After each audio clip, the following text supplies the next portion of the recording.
All right, I think we should turn it over to Kate. We don't want to starve her for time.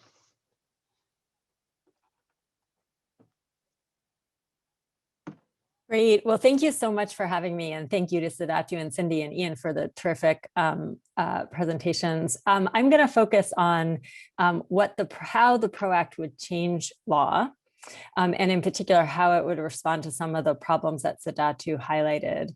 And then I'll talk a little bit about where the PRO Act falls short, kind of building on some of the things that Cindy and Ian said. So I'm going to try to share my screen right now. And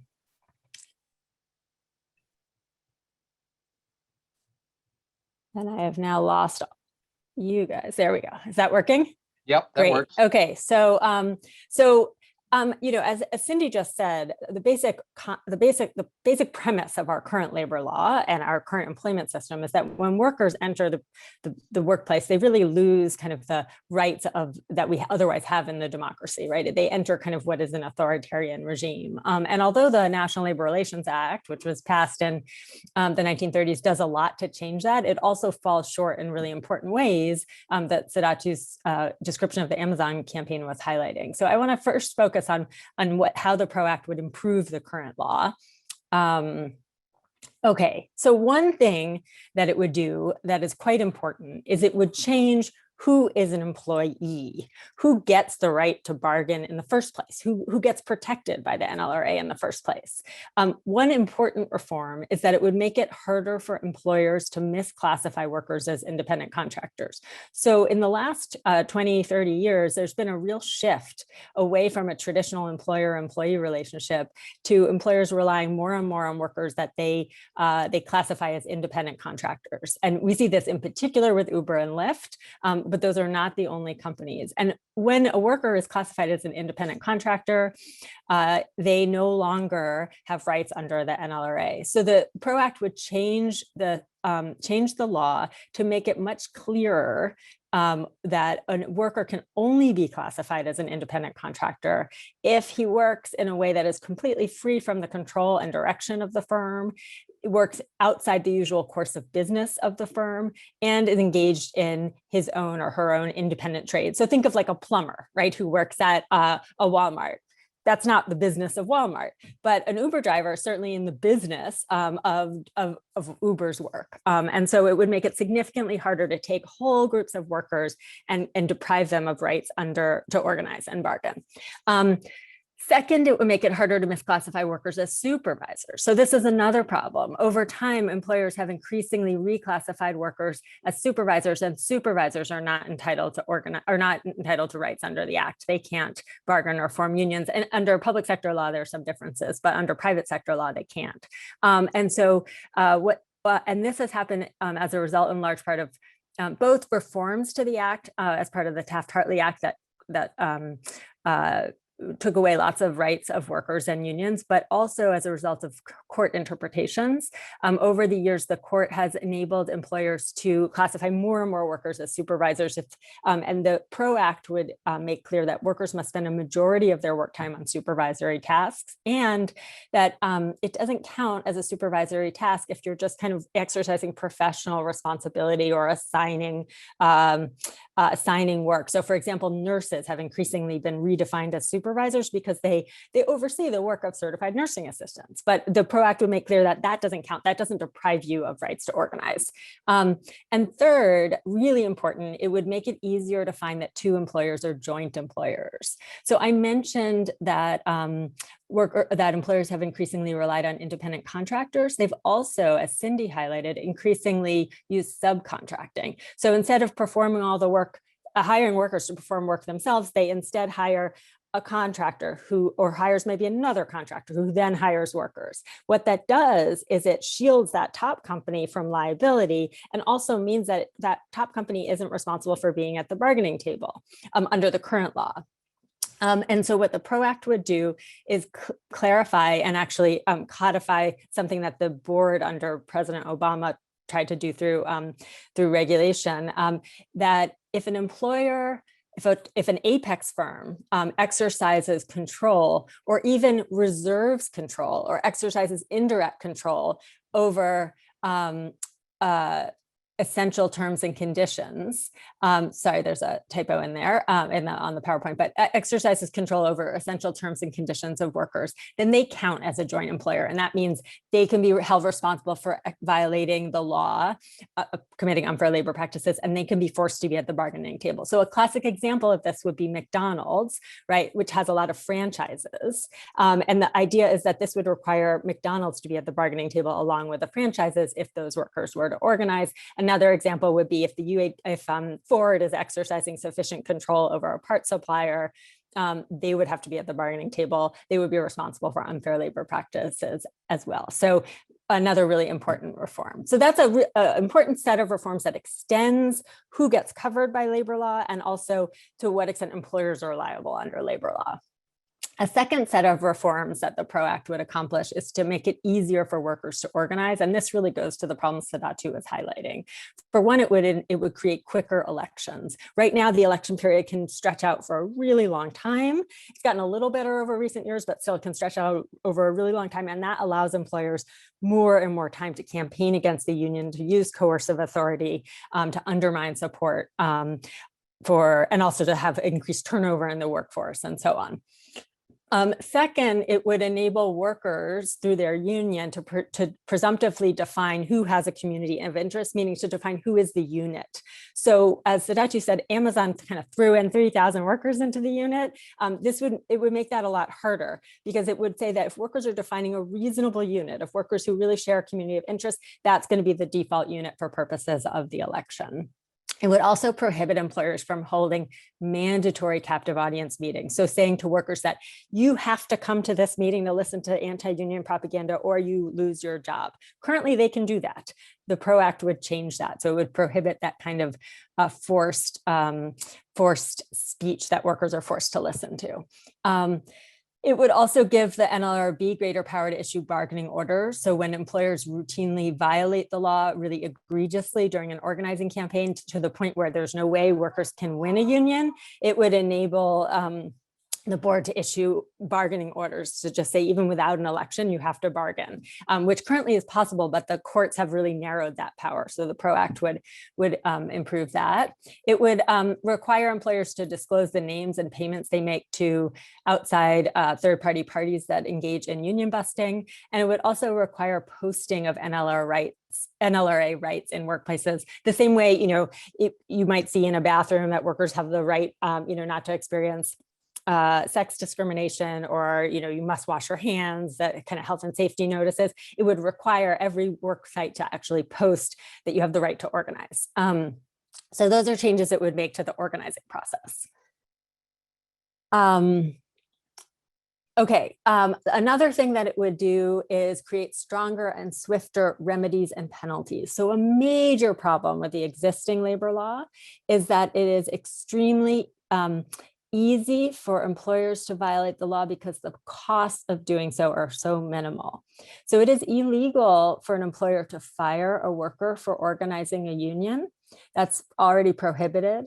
But the only penalty is that after many years of litigation, the worker can get reinstated with back pay minus any wages earned in the meantime. And there's a duty, an obligation of the worker to mitigate. So the worker has to work in the meantime. You can't just sit there waiting for the case to be litigated. So that means that employers have to pay virtually nothing when they violate the law. And so just from sort of an economics perspective, it's economically rational, right, on the point of the employer to fire workers, because the costs are just, there's no penalty essentially, or minimal penalty. So this would provide for back pay with no mitigation subtracted, as well as front pay, civil penalties, like compensatory damages, and in some cases, even punitive damages. It also makes clear that back pay and damage remedies apply to workers regardless of their immigration status, because as a result of a very unfortunate Supreme Court opinion, undocumented workers have very minimal rights to back pay and under the current law, and that the PRO Act would change that, which is critical to providing rights for immigrant workers to organize. It would require the NLRB to pursue an injunction if the NLRB believes that the employer has illegally terminated workers for union activity, so it avoids some of that long delay. It allows a private right of action in district court if the NLRB does not pursue a ULP charge. So right now, the only way to pursue a violation of the law is if the board takes it up and prosecutes it. That creates problems, particularly when there might be a more hostile board. This would create the right of workers to go into court, represented by a union or lawyer, if the board doesn't pursue their case, much in the same way you can if you experience sex discrimination or race discrimination or other forms of discrimination. Next, it would overrule the Supreme Court's decision in Epic Systems and thereby prohibit employers from requiring workers to waive their class action litigation and arbitration rights. So currently under Supreme Court doctrine, employers can insist that workers give up their right to proceed collectively in litigation. And the PRO Act would change that. And finally, it would again require notice posting of employee rights. Okay, so then another category is it would make it possible or easier for workers to win first contracts. Right now, after going through an intense anti-union campaign of extraordinary, both violations of law and also activity that is illegal under the law, but effectively makes it very hard for workers freely to exercise their rights. Workers still need to win a first contract, and that's extremely hard to do and frequently is unsuccessful. And so the PRO Act would require first contract mediation and then, if necessary, binding arbitration to enable the parties to reach a first agreement. It also requires that wages and benefits be maintained during bargaining. And then kind of a separate category, although I have it on this slide as well, is it overrides right to work laws in the private sector by establishing that employers and unions in all 50 states may agree on a fair share clause. So it basically allows unions and employers to negotiate fair share agreements in which all workers who benefit from a contract have to support the cost of administering it, and states can't take away that right by enacting right to work laws, or will no longer be able to take away that right by enacting right to work laws. For the private sector, that wouldn't extend to public sector workers because of the Supreme Court's doctrine, which we could talk more about in Q&A. Okay, finally, another really important category is it increases protections on the right to strike and protest. So Cindy mentioned that another way to organize is to strike for recognition. And the law does protect to some extent currently the right to strike, the right to engage in concerted activity, but it also is pretty limited in how it protects that and the extent to which it protects it. And the right to engage in collective action is so central to workers being able to effectively exercise power. And so the PRO Act would repeal the prohibition on secondary boycotts, which is really important, particularly given like the fissured workplace that we've been talking about, where employers, there are many employers kind of operating in industries or even in single work sites. What that would mean is that workers would be allowed to picket and strike not only their direct employer, but could call on other workers to join them in solidarity and strike to protect. To put pressure on a second employer, or they themselves could picket a second employer. It would also prohibit employers from permanently replacing strikers. And that has been such a devastating tool that employers have used, particularly since the 1980s, after Ronald Reagan replaced the air traffic controllers. And so it would mean that workers really did have a right to strike, because when the strike was over, they would have a right to go back to their jobs, which currently employers are allowed to permanently replace workers who engage in an economic strike. It would also prohibit lockouts. It would prohibit discrimination against workers who offer to return to work after a strike. It would allow recognitional picket lines. So again, to Cindy's point about using strikes more effectively for organizing purposes. And it would also allow intermittent strikes, which are when workers don't go out indefinitely, but kind of use repeated strikes to exercise economic power. So all really essential tools that are currently either prohibited or not effectively protected under the existing law. Okay, so that's a lot of really important reforms. It would make it significantly easier for workers to organize unions. It would and to exercise collective power through strikes. It would extend the right to organize to workers who are currently excluded in really important ways. And it would be a huge, huge victory for workers if it were able to be passed. Obviously, there's significant hurdles given the existence of the filibuster and as well as continued resistance from a few Democrats. So it would be extraordinarily helpful and important, and we can talk more about, why that would be. But it's also important to underline the extent to which it is really, the PRO Act is not enough, right? And it doesn't even bring us nearly to where other comparable, industrial democracies are in terms of worker rights. So a couple of ways in which it really falls short. One is that it doesn't establish a system of sectoral bargaining or even mandatory multi-employer bargaining. It does say that GAO, one of the federal agencies, should study the issue and come up with a report. So it leaves open the possibility for future reform along those lines, but it doesn't itself set up that system. Why is that so important? Well, for one, there's quite a bit of evidence that in countries with sectoral bargaining, there's significantly higher wages, lower inequality, that it's really the most effective mechanism for taking wages out of competition, raising wages for all workers. And just as a matter of principle, what sectoral bargaining does is it's essentially creating a system of union rights for all, so that the rights of, so that when unions sit down with employers to negotiate a basic standards in an industry, those apply to all workers in that industry, and that avoids kind of constant downward pressure. And it's particularly important given the way our economy has been restructured, so that there's so many layers of subcontracting and temporary workers and independent contracting. Exactly what Cindy was talking about in terms of the way the auto industry is organized now with part suppliers. So it gets all of those folks to the table and extends rights to everyone. So that's not in the PRO Act.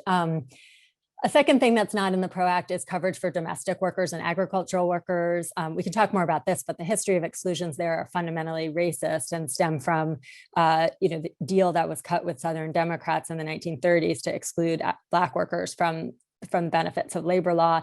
And that remains a vestige of our labor laws, and the PRO Act doesn't change that. States, however, do have rights can create rights for domestic workers and agricultural workers. So there are possibilities for reform at the state level.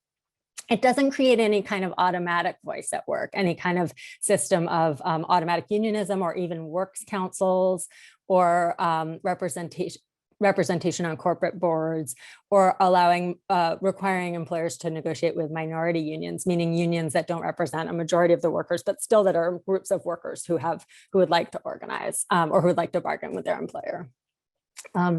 Finally, it doesn't change the preemption doctrine beyond prohibiting state right to work laws, meaning it doesn't make it easier for states that want to protect workers' rights above and beyond where the federal law is to do so. And so it still means that, so in the case of, if you think about discrimination law or wage and hour law, states that want to create more rights for workers can do so above a federal floor. They can't do that with respect to labor law, and the PRO Act wouldn't change that.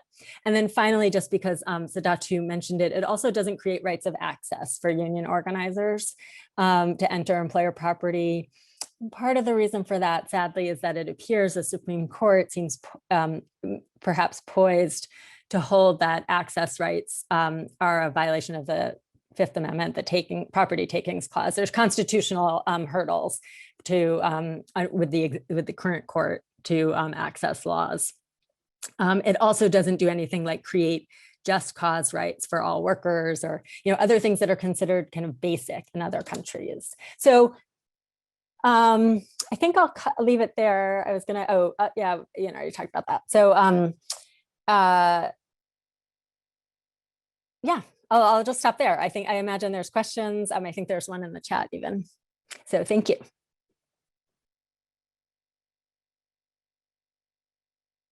Thank you, Kate. Let's go to questions for Kate. So I see one in the chat about freelance workers and editors who are independent.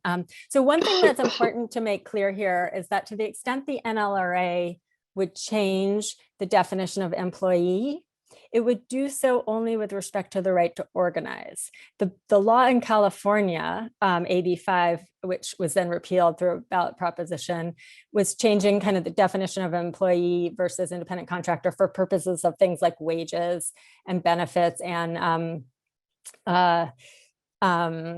workers' compensation and things like that.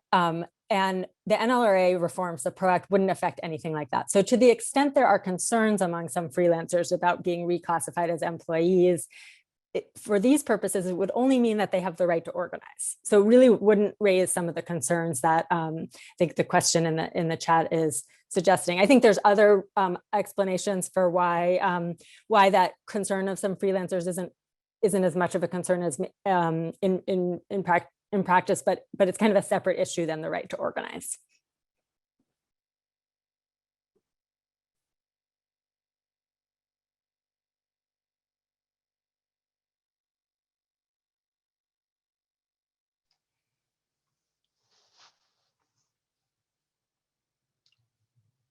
Well, I'm not seeing any more questions on the particular presentation that Kate made, but thank you, Kate, for bringing that all together. That's the most kind of comprehensive sort of overview of all of the different pieces and why they matter in the PRO Act that I've heard thus far. I want your permission to use these slides widely for educational purposes. You have it, although I must say I will correct the typos that I noticed first before you do so.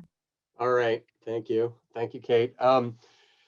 Well, I think we've heard from all of our panelists have been really amazing. I'm so glad we were able to put this together and hear from them. Let's open it up to questions that anybody has that they weren't able to ask before, that, you know, from any of the 4 presentations that were made, and see if there's anything there that people want to raise. And once we've given a few minutes for that, I just had a couple of quick comments. And then I think we could end with a couple of things that you can do in the near term regarding to show your support, learn more about the PRO Act and show your support for it. So any questions on any of the 4 topics or pieces of it?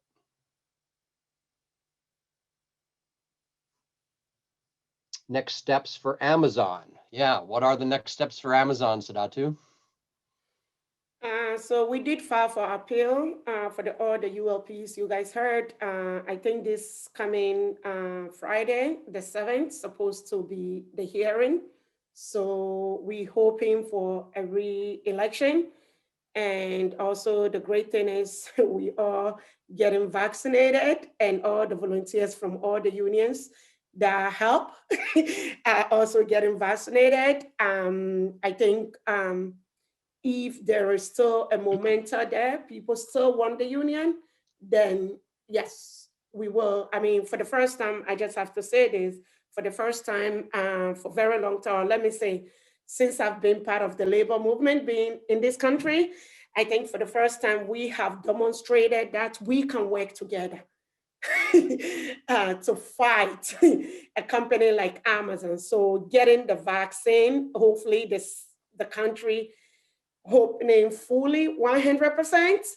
And if the workers are willing to do it, if they want the union, then, because we met with few of them, some of the union folks were there when we did a rally I believe it was May 11th, and they are saying that they want it. And like we explained to them, it's not just about them. We have to do a temperature check with their co-workers, right? Did this even scare them more, or it make them angry that they want to be public and fight? If they are, then, you know, we will need all the help that we can get and do this on the ground rather than doing it remotely and stuff. So that's what we are. We're just waiting for the hearing and then to see if they're going to give us a re-election. I would just add that it's not at all uncommon if you think about labor organizing over time for to take multiple attempts for workers to successfully organize. You know, if you think about Smithfield Farms, which is the famous campaign down south, it took, I think, close to a decade for the workers there to win a union. And so it takes, you know, it shouldn't be so hard. It shouldn't take so much struggle, but workers continuing to organize, eventually the board might, you know, either issue a new elections or issue an order for new elections, or in cases where the conditions are egregious, the violations are egregious enough, can order bargaining. There are those possibilities, but fundamentally it takes continued work and organizing by workers. We've got a question from Bob King here. Can you give more details on how non-union or non-representative workers benefit from higher union density? That could be for anyone. Cindy that might be a good one for you. I mean, I think we've seen in auto that, you know, there was a time when there weren't so many non-union companies and density was higher, where those non-union shops were keeping wages and benefits very similar, you know, to the union shops. That's when we had higher union density. But even just in the legislation, you know, in every state, when there's higher union density, labor unions are working on issues that impact working families, right? And so you have more, to your point, Ian, you know, there's more political involvement, more understanding of sort of the way that the legislative arena plays into the workplace and into the family and the community. So I think those are all benefits that we see when there's higher union density. Yeah. Absolutely. And Bob had a follow-up here at specifically looking at sectoral bargaining in Argentina, which I'm guessing that might be directed at Kate. I'm not too knowledgeable about the Argentinian sectoral bargaining system. Yes, I mean, I don't have all the data right in front of me, but it had a substantial, really substantial effect in raising wages and standards in Argentina. That's a country where the adoption of labor reform was more recent than, say, in the European countries where it dated to World War II. So we can really see kind of the effect in a shorter term. I do think it's important to emphasize that people who are urging sectoral bargaining are not urging that instead of worksite power. And in Argentina is a really good example where the system of sectoral bargaining was paired with real rights to organize grassroots at the worksite and to engage in strikes and collective power at the worksite. And so, you know, it's a good example of both sectoral economic level, bargaining at the level of the industry, the sector, at the economy level, and then also creating real power at the individual worksite. And it had a substantial effect on increasing wages. I'm going to just build on that a little bit. I said earlier when I was presenting that I didn't have time to go into like how were we able to get wages and compensation going up in tandem for 30 years after World War II. But the answer was we had our own version of sectoral bargaining back in those days. And basically we called it pattern bargaining. So all of the employers in auto were subject to the same basic collective agreement, and steel workers were doing the same thing with the major steel companies, and rubber workers were doing the same thing with the major and packing house workers were doing the same thing. All the industrial unions that were formed in the 1930s developed this strategy of pattern bargaining. And the key to the creation of the system that lasted for 30 years and then fell apart was the UAW, was our own state and our own UAW in an agreement they signed with General Motors in 1947 that said that wages would go up by a certain percentage each year. But on top of that, they would go up in terms of inflation. And on top of that, they would go up linked to national productivity growth. And that national productivity growth was the key element because that's what you see, wages going up with productivity. That clause, that piece of that 1947 UAW GM agreement was then replicated in the other industrial unions when they negotiated their contracts, so that the whole manufacturing sector of the country now had a link in their collective agreements between productivity and compensation for their members. And then linked to that, in turn, the public sector said, well, we don't really have competitive wage bargaining in the public sector, but we'll follow what the private sector does. So not every single public sector in the South where you have much more anti-worker kind of governments, that wouldn't have been happening. But in a lot of the states, state governments as well as the federal government were taking a lead from what was going on in the private sector, which in turn was being shaped by what was going on with these pattern bargains in the manufacturing sector. And then the minimum wage was going up in tandem with at least inflation, but maybe more than that. Just, you know, the federal minimum wage, which is just a matter of legislation. There's no automatic increase in it. It just waits till there's a majority that's willing to pass an increase. But they were doing that on a regular basis, and they were keeping that floor rising more or less in parallel with the trends that were going on in the manufacturing sector and the public sector. So all of these things, it was not like some grand plan. It wasn't as rational and simple as French sectoral bargaining extension laws make it, but it did work for 30 years to hold all these things together and make everything rise together in large parts of the economy.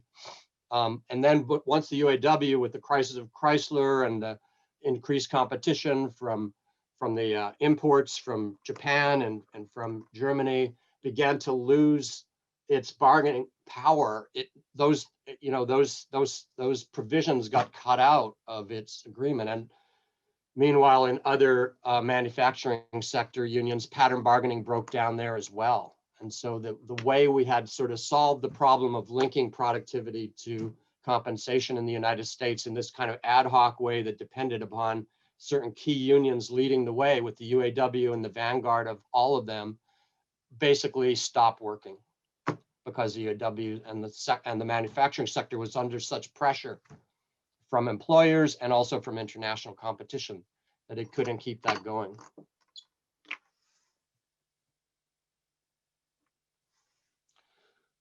So maybe we need a new way to get to sectoral bargaining. We're not going to be able to replicate what we did from 1945 to 75, I guess, is the punchline of that analysis.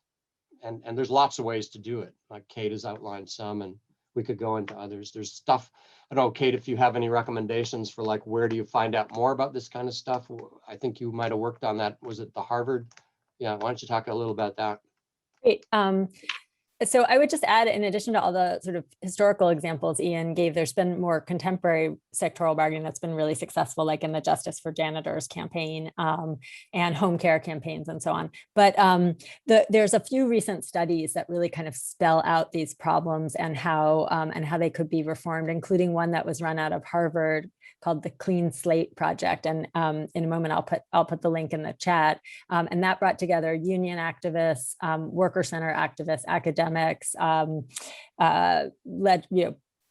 public policy experts to think about labor law reform, including sectoral bargaining that Cindy participated in, among others. Oh, and I see another question in the chat. I don't know if Ian, if you want me to take. Okay, yeah. Kate, can you talk about what workers' boards did to raise millions of workers' wages under the Fair Labor Standards Act during the New Deal era? Great. Yeah. So we actually had another form of sectoral bargaining in the U.S. during the New Deal, which was that the government, in addition to the NLRA, which created the right to organize, under the Fair Labor Standards Act, created a system of industrial committees, of workers' committees on an industry by industry basis that brought business and unions to the table to set minimum wages and to raise minimum wages on an industry by industry basis. So it was relatively limited compared to what one might hope for sectoral bargaining, because it was focused only on minimum wages, but it's an example of how the government can bring both sides to the table to set standards, really get input from affected parties and raise standards on an industry by industry basis. And the experience back then was that not only did it help raise wages, but also helped organizing, because it created a way for unions to kind of reach out to workers who are non-union and bring them into this administrative process. All right. Sadatu, Cindy, anything else you'd like to add before I throw a few things in the chat that people can do in the next few days? I wanted to answer Loretta's question, what we can do, what we could do differently, have more people on the ground, honestly, and also have a community organizer reaching out to the churches, the community center, and start that community support up front before anything and stuff. And I think the workers will know what to expect, or the committee at least will know what to expect, because they have been through organizing and stuff. So have more people on the ground than we had on the phone, what we did before. Mm-hmm.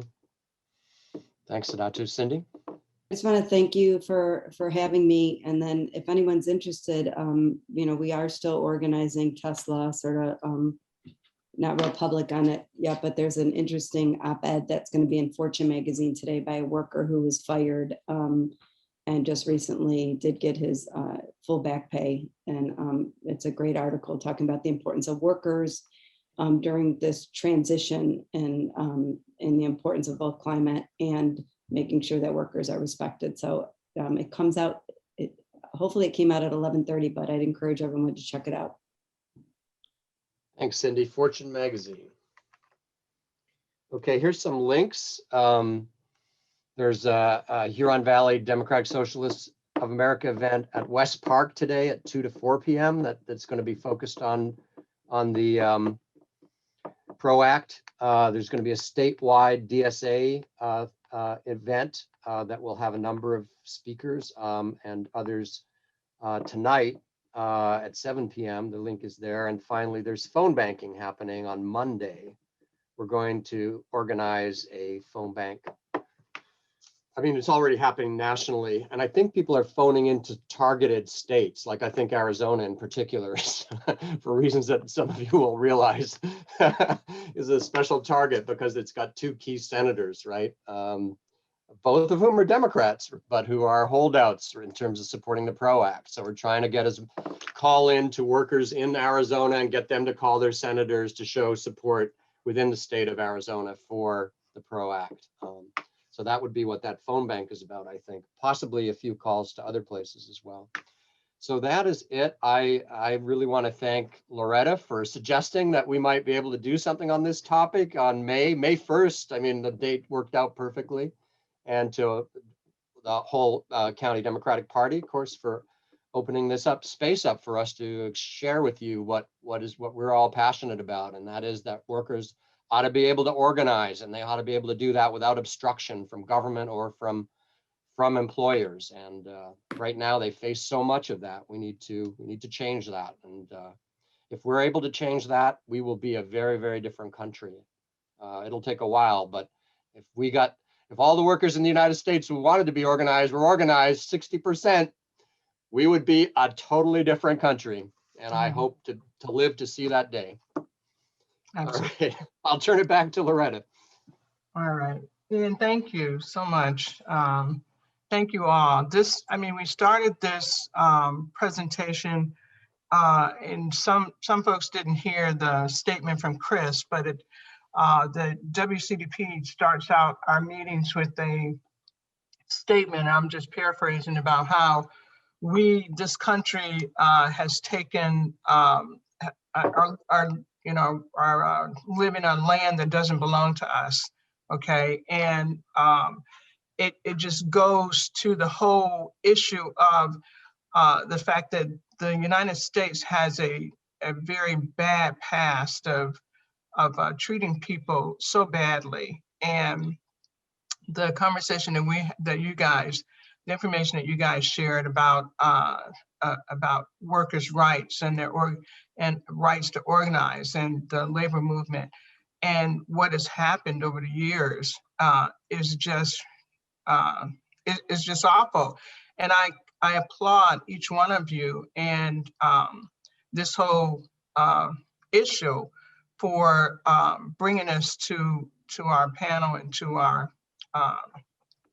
to the WCDP and the folks that's been listening, because it's a very important issue and one that we do need to let folks know about. And you guys are doing a wonderful job of doing that. So I thank you, Ian and Cindy and Sadatu and Kate, each one of you guys for your tireless work in this, in organizing. It's important and we have to continue doing it. So we will do what we can here at the WCDP to make sure that your voices are heard. We definitely have recorded this presentation, and we will be putting it on our social media sites as well. We will have the links available.